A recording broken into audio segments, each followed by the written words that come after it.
Hi everyone, it's Bella from Brazil, and in today's episode on healthy living and pleasurable wellness, I wanted to talk to you about some of the things that we should avoid or be careful about that kind of interfere with our natural processes, natural body processes and mechanisms that keep us healthy and feeling pleasurably well.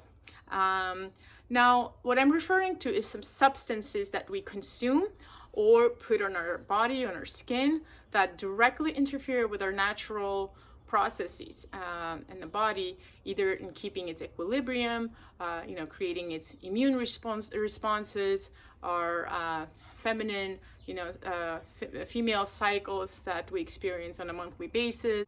Believe it or not, just about everything we consume has some harmful substances that we need to be careful about, from the foods that we eat in the form of additives and artificial colors and things like that in the foods, in the pharmaceuticals as well. We have to be really careful because they directly interfere with our natural way of being. One of the things that I wanted to highlight, which is a little bit controversial, are the birth control pills. The hormonal birth control pills mimic the phase of the feminine phase of when we are pregnant, right? So that's the way that our body avoids becoming pregnant, is because hormonally it's constantly, once you're taking the pill, it's constantly in that process with the same hormones, right? The equilibrium that's equivalent to the phase when we're pregnant. That's why we can't actually get pregnant again, which is great, right? When you're trying to, have a peace of mind and avoid unwanted pregnancies.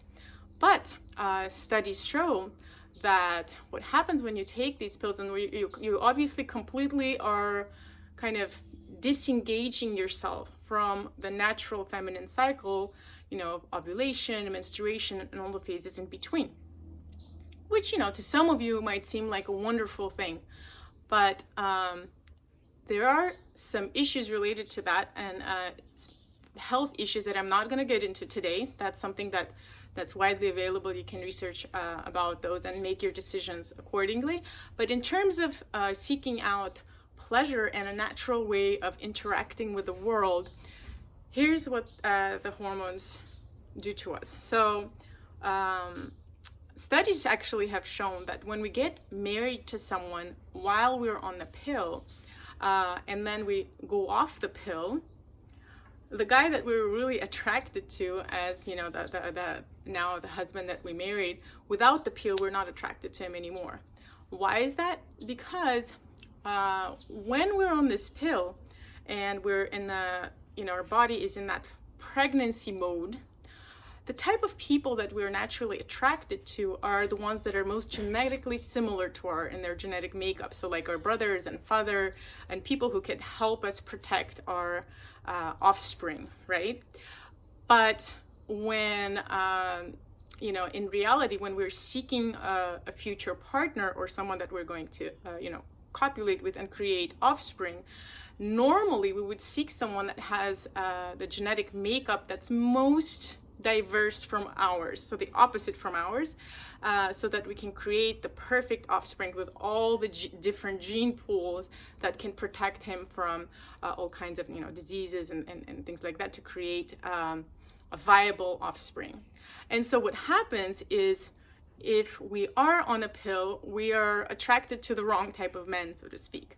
And this is perpetuated obviously because on this cycle we also experience lots of different fluctuations in, the type of people we're attracted to, the type of emotions we experience, the way that we interact with people, relationships. Hormones, are the way that our physiology and our emotions are actually based on. So all I'm suggesting here is that you research and understand what you're getting into, and not just like take the pill without understanding that it is completely altering the way that you experience and interact with the world. And when you have made up that decision, then it's an appropriate decision. But we're often unaware of this as we're going into this. So this is only one of the substances that I suggest we consider, researching and understanding what it does to our body. There are a number of others that I will bring up in the next episodes of pleasurable wellness, healthy living, and finding purpose in life. Thank you.